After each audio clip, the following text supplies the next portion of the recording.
విశ్వావసునామ సంవత్సరం మొత్తం అదృష్టము ఐశ్వర్యము కలగాలంటే, గ్రహాల ప్రతికూల పరిస్థితులు తొలగిపోవాలంటే, గ్రహాలన్నీ అనుకూలించాలంటే, జన్మరాశి లేదా నామరాశిని బట్టి సింహరాశిలో జన్మించిన వాళ్ళు ఎలాంటి ప్రత్యేకమైన విధి విధానాలు పాటించాలో నేటి శుభం లాభం అనే శీర్షికన పరిశీలిద్దాం.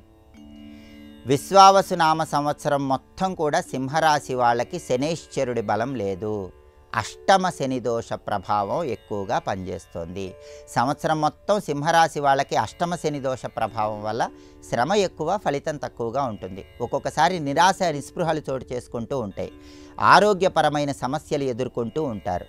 కుటుంబ సభ్యుల మధ్య విభేదాభిప్రాయాలు చోటు చేసుకుంటూ ఉంటాయి. కాబట్టి అష్టమ శని దోషం వల్ల వచ్చే ఈ వ్యతిరేక ఫలితాలన్నీ తొలగింపజేసుకోవాలంటే, శని భగవానుణ్ణి సంపూర్ణంగా ప్రసన్నం చేసుకోవాలంటే గోపూజ విశేషంగా సహకరిస్తుంది. అష్టమ శనిలో ఎవరైతే గోపూజ చేస్తారో వాళ్ళు ఖచ్చితంగా అష్టమ శని దోష తీవ్రతను తగ్గింపజేసుకొని సంపూర్ణంగా శనైశ్చరుడి అనుగ్రహానికి పాత్రలు కావచ్చు. కాబట్టి ఈ సంవత్సరంలో వీలైనప్పుడల్లా శనివారం గోశాలకు వెళ్ళి గోమాత చుట్టూ ప్రదక్షిణలు చేయండి. గోవుకి ఏదైనా ఆహారం తినిపించండి. శనివారాలు గోవుకి నువ్వులు బెల్లం కలిపి ఆహారంగా తినిపించినట్లయితే, ఓం సురభ్యై నమః అనే మంత్రాన్ని జపిస్తూ గోమాతకు ప్రదక్షిణలు చేసినట్లయితే అష్టమ శని దోష తీవ్రతను తగ్గింపజేసుకోవచ్చు.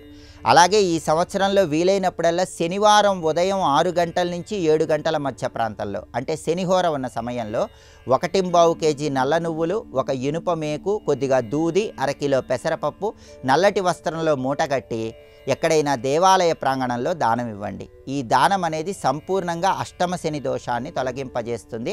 సింహరాశి వాళ్ళు అష్టమ శని వల్ల వచ్చే వ్యతిరేక ఫలితాలన్నీ అధిగమించవచ్చు. అలాగే ఈ సంవత్సరం మే 18వ తేదీ నుంచి సింహరాశి వాళ్ళకి రాహువు 7వ స్థానంలో సంచారం చేస్తూ వ్యతిరేక ఫలితాలు ఇస్తున్నాడు.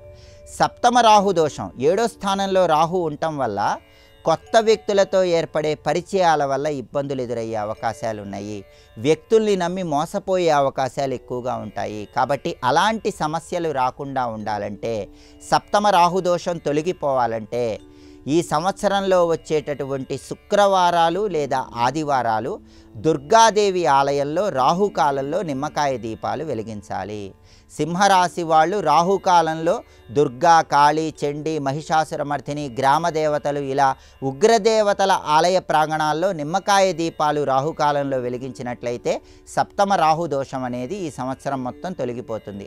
అప్పుడు వ్యక్తుల్ని నమ్మి మోసపోవటము, కొత్త పరిచయాల వల్ల ఇబ్బందులు ఎదుర్కోవటం, ఇలాంటి సమస్యల నుంచి బయటపడవచ్చు.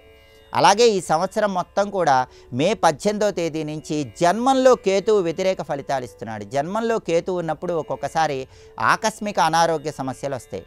అనుకోకుండా నైరాస్యం వస్తూ ఉంటుంది. ఈ జన్మంలో కేతువు ఇచ్చే వ్యతిరేక ఫలితాలు పోవాలంటే ఈ సంవత్సరంలో వచ్చే మంగళవారాలు సునకాలకు రొట్టెలు ఆహారంగా వేయాలి. రొట్టె ముక్క మీద కొద్దిగా నువ్వుల నూనె రాసి సునకాలకు ఆ రొట్టెలు ఆహారంగా వేస్తే జన్మంలో కేతువు ఇచ్చే వ్యతిరేక ఫలితాలన్నీ తొలగిపోతాయి. సంవత్సరం మొత్తం సింహరాశి వాళ్ళకి కేతు బలం పెరుగుతుంది. అయితే సింహరాశి వాళ్ళకి ఈ సంవత్సరం మే 15 నుంచి గురువు పరమాద్భుతంగా యోగిస్తున్నాడు. లాభస్థానంలో సంచారం చేస్తున్నాడు. మే 15 నుంచి అక్టోబర్ 17 వరకు గురువు లాభస్థానంలో ఉండటం వల్ల ధనపరంగా విశేషంగా కలిసి వస్తుంది. ఆదాయ మార్గాలు పెరుగుతాయి. రకరకాల మార్గాల్లో ధన ఆదాయాన్ని సిద్ధింపజేసుకోవచ్చు. వృత్తిపరంగా కూడా ఉన్నత స్థాయికి ఎదగగలుగుతారు. అయితే అక్టోబర్ 18 నుంచి డిసెంబర్ 5 వరకు గురువు అతిచార ప్రభావం వల్ల 12వ స్థానంలో సంచారం చేస్తాడు. అప్పుడు మాత్రం ఖర్చులు ఎక్కువగా ఉంటాయి. ఆ సమయంలో ఖర్చులు అదుపులో ఉంచుకోవాలి. అక్టోబర్ 18 నుంచి డిసెంబర్ 5 వరకు అతిచారం వల్ల గురువు 12వ స్థానంలో సంచారం చేస్తున్నప్పుడు మాత్రం గురువారం పూట శనగలు దానం ఇచ్చుకోండి. గురువారం ఉదయం 6 నుంచి 7 మధ్యలో నెలకొకసారి లేదా వీలైనప్పుడు 1.25 కేజీ శనగలు పసుపు వస్త్రంలో మూటగట్టి దానం ఇవ్వండి. గురువారం పూట దత్తాత్రేయ ఆలయ దర్శనం చేసుకోండి. ఇలా చేస్తే వ్యయంలో గురువిచ్చే వ్యతిరేక ఫలితాలు అక్టోబర్ 18 నుంచి డిసెంబర్ 5 వరకు తొలగిపోతాయి.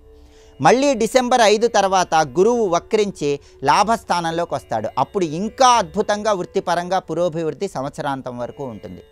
విశేషమైనటువంటి ధనలాభం చేకూరుతుంది. కాబట్టి సింహరాశి వాళ్ళకి ప్రధానంగా ఈ సంవత్సరం మొత్తం అష్టమ శని దోషం ఉంది. శనైశ్చరుడి బలం లేదు, రాహు బలం లేదు. మే 18 నుంచి రాహుకేతువులు సప్తమంలో జన్మంలో సంచారం చేస్తున్నారు కాబట్టి శనైశ్చరుడికి రాహుకేతువులకి పరిహారాలు చేసుకోవాలి. అయితే గురుబలం మాత్రం సింహరాశి వాళ్ళకి మే 15 నుంచి బ్రహ్మాండంగా ఉంది. కేవలం అక్టోబర్ 18 నుంచి డిసెంబర్ 5 మధ్యలో గురువు అతిచారం చేసినప్పుడు మాత్రమే వ్యయస్థానంలో ఉంటాడు. ఆ సమయంలో గురువుకు పరిహారాలు చేసుకుంటే సరిపోతుంది. మిగిలిన సంవత్సరం మొత్తం కూడా విశేషమైన గురుబలం వల్ల వృత్తిపరంగా ధనపరంగా సింహరాశి వాళ్ళు మంచి సత్ఫలితాలు అందిపుచ్చుకోవచ్చు.